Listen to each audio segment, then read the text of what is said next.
क्या हो अगर मैं तुमसे कहूं कि एक ही बंदा है जिसने मेका एनिमेज, डार्क एपोकलिप्टिक एनिमेज और आज तक के सबसे कंट्रोवर्शियल मांगास बनाए हैं। Before attack on Titan, before Evangelion, यहां तक कि बर्जर्क से भी पहले सिर्फ एक ही नाम था और वो था गो नगाई। अगर तुम्हें नहीं पता है कि ये कौन है तो मैं तुम्हें बताना चाहूंगा कि this man is a legend. Attack on Titan, Evangelion, यहां तक कि बर्जर्क भी एग्जिस्ट नहीं करता आज अगर ये नहीं होता। इसके अलावा नगाई काफी ज्यादा कंट्रोवर्सी से घिरे रहे हैं क्योंकि इन्होंने काफी गोर, वायलेंस और सेक्सुअल चीजों को मांगा में सबसे पहले दिखाना स्टार्ट किया था, जो कि किसी और ने नहीं किया था। ये समझो जैसे संदीप रेड्डी वांगा है ना, ये भाई उसका भी बाप है कंट्रोवर्सीज में। इसकी पूरी लाइफ ही कंट्रोवर्सी से घिरी हुई है और आज हम इस वीडियो में यही बात करेंगे कि कैसे इन कंट्रोवर्सीज के बाद भी ये एक लेजेंड बन गए। And yes, hype this video because I want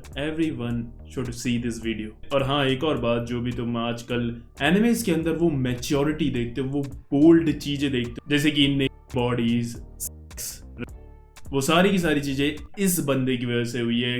कैसे, वो तुम्हें पता चलेगा आगे। सती सती सती। गो नगाई का जन्म 6 सितंबर 1945 में हुआ था, इशिकावा, जापान में, लिटरली एटॉमिक बॉम्ब अटैक के एक महीने बाद। अब नगाई का क्या था कि उसे बचपन से ही मांगास में काफी ज्यादा दिलचस्पी थी एंड मेनली ओसामू तेजुकास की मांगास पर। Osamu Tezuka is a legend who inspired everyone. There is a reason कि उन्हें the father of manga and anime कहते हैं। उनकी मांगा एस्ट्रो बॉय ने एनिमे और मांगा इंडस्ट्री को स्टैब्लिश कर दिया था इंटरनेशनल लेवल तक। अब नगाई ने तेजुका की सारी मांगास पढ़ी थी बट वो कभी भी उन्हें कॉपी नहीं करना चाहते थे। उनकी शुरू से ही ना काफी यूनिक थिंकिंग थी। देन इसके बाद वो मांगा बनाने के लिए टोक्यो शिफ्ट हो गए एंड वहां उन्होंने एज अ असिस्टेंट काम करा शोतारो इशिनोमोरी के अंडर। शोतारो इशिनोमोरी जो हैं, उन्होंने एक मांगा बनाई थी जिसका नाम था सुपर सेंताई, जिससे इंस्पायर्ड होकर आगे पावर रेंजर्स का कॉन्सेप्ट बनाया। यानी कि he is the actual man जिसने पावर रेंजर्स के कॉन्सेप्ट को जन्म दिया एंड इसीलिए इन्हें द किंग ऑफ मांगा भी कहा जाता है। अब ऐसे दिग्गज से सीखने के बाद 1968 में नगाई ने अपनी पहली मांगा निकाली जिसका नाम था हरेंची गाकुएन, जिसका इंग्लिश नाम था शेमलेस स्कूल। एंड अब जैसा इसका नाम है उसी तरह की ये मांगा भी थी जिसमें बोल्ड एंड डार्क कॉमेडी थी with a lot of heart. And ये पहली बार था कि ऐसी मांगा बाहर आई थी। और बस इसके बाद कंट्रोवर्सी चालू। ये मांगास को ज्यादातर अपने टीनेजर्स ही खरीदते थे, तो ये देखकर उनके पेरेंट्स काफी ज्यादा गुस्सा थे, बट हाँ, रीडर्स को ये मांगा काफी ज्यादा पसंद आई थी। बिसाइड द कंट्रोवर्सी, दिस मांगा गेट दी पॉपुलैरिटी। यहाँ पर नगाई ने एक बात साबित कर दी थी कि मांगा को कोई भी सेफ साइड होने की जरूरत नहीं है। मांगा में भी कई तरह के जॉनरास हो सकते हैं and this could push many boundaries. अब आते हैं 1972 में, जहाँ नगाई ने हमेशा के लिए एनिमे को बदल के रख दिया था क्योंकि अब उनकी मांगा आती है जिसका नाम था मैजिंगर जेड। अब क्या था कि इससे पहले मांगास और एनिमे में रोबोट्स को दिखाया तो गया था बट वो सिर्फ रिमोटली कंट्रोल होते थे। बट फिर नगाई ने सोचा कि अगर हम एक हीरो को उस रोबोट में घुसेड़े तो क्या होगा, एंड इसी सिंगल आइडिया ने फिर जन्म दिया the entire super robot genre को। एंड फिर इसी मांगा से आगे जाकर कई सारी मांगास और एनिमे इंस्पायर्ड हुए, जैसे कि mobile suit Gundam, Neon Genesis Evangelion और Gurren Lagann. So he didn't just make a manga, he created a blueprint for decades of anime। And यही चीज तो इसे एक लेजेंड बनाती है। मतलब एक मांगा बनाना आसान है बट एक ऐसी मांगा बनाना जो आगे जाकर कई दशकों तक लोगों को इन्फ्लुएंस करे, इंस्पायर करे, वो करना काफी मुश्किल है। और यही चीज नगाई बार बार कर रहा था। अब 1972 में ना 2 मास्टरपीस आए थे जिन्होंने आगे जाकर पता नहीं कितने लोगों को इंस्पायर करा। एक थी द गॉडफादर एंड दूसरी तरफ थी गो नगाई की Devilman. And this is the greatest work of Go Nagai क्योंकि नगाई को शुरू से ही पसंद था स्टीरियोटाइप्स और रूल्स को ब्रेक करना, चाहे फिर उस पर कितनी भी कंट्रोवर्सी हो।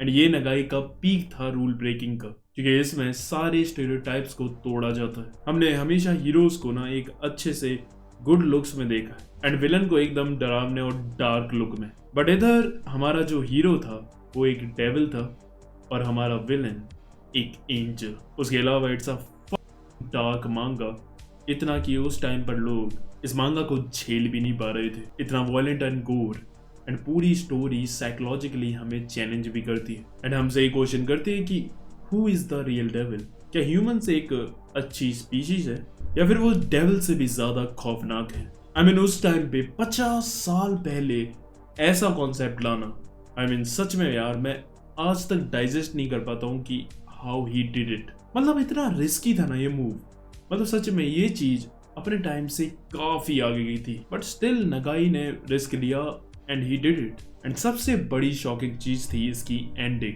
और वही सबसे बड़ा स्टीरियोटाइप तोड़ती है क्योंकि एंड में विलन जीत जाता है और पूरी दुनिया खत्म हो जाती है।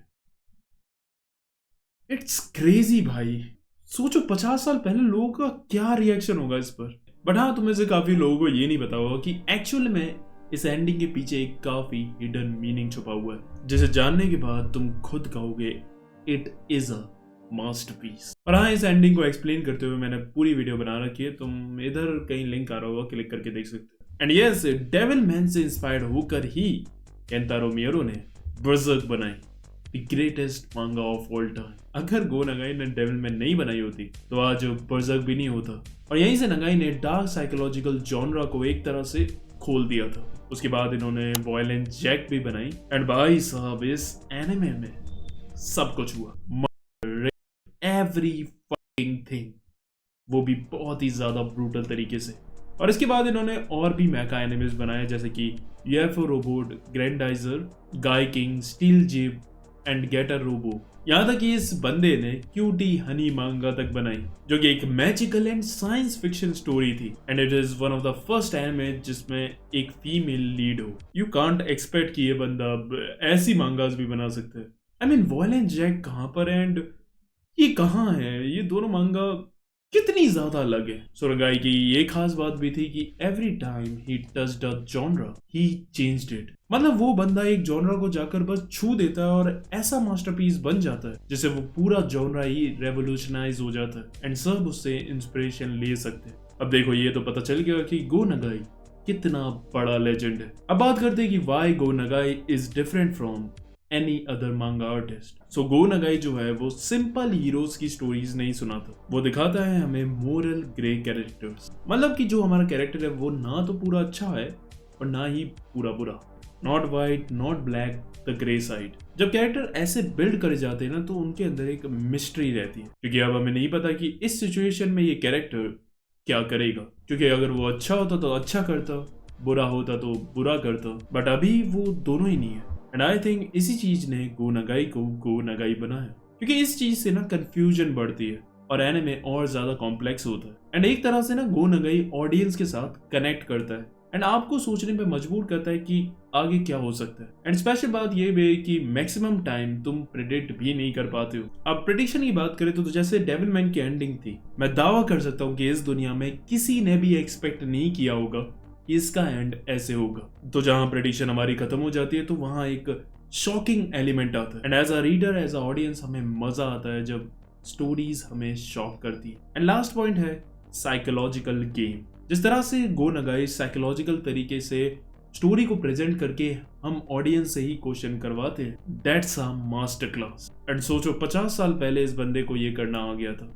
इन डेविल मैन जब ह्यूमंस ही ह्यूमंस को बुरी तरह मारते हैं एंड अकीरा अपनी गर्लफ्रेंड के सर को वहां लटकते हुए देखता है तो वहां अकीरा की तरह ही हमारे दिल में भी क्वेश्चन उठता है कि who is the real devil. And वहां हमें पता चलता है कि डेविल सिर्फ वो नहीं होता जिसके सींग और लंबे दांत हो। असली डेविल आपके दिल से डिसाइड होता है कि आपकी इमोशन, फीलिंग्स और थिंकिंग क्या है। एंड इतने सालों पहले ऐसा कुछ कर देना अपने आप में ही मास्टरपीस है। मतलब सच में यार, मैं जब इस वीडियो की स्क्रिप्ट पर भी काम कर रहा था and also I am a big fan of Go Nagai, मेरे दिमाग से क्वेश्चन ही नहीं जा पा रहा है कि इस बंदे ने ये कैसे कर दिया यार। मतलब कैसे बनाया है, कहाँ से इसे इंस्पिरेशन मिली? जो बंदा दूसरों को इंस्पायर कर रहा है उसे साला कहाँ से इंस्पिरेशन मिली?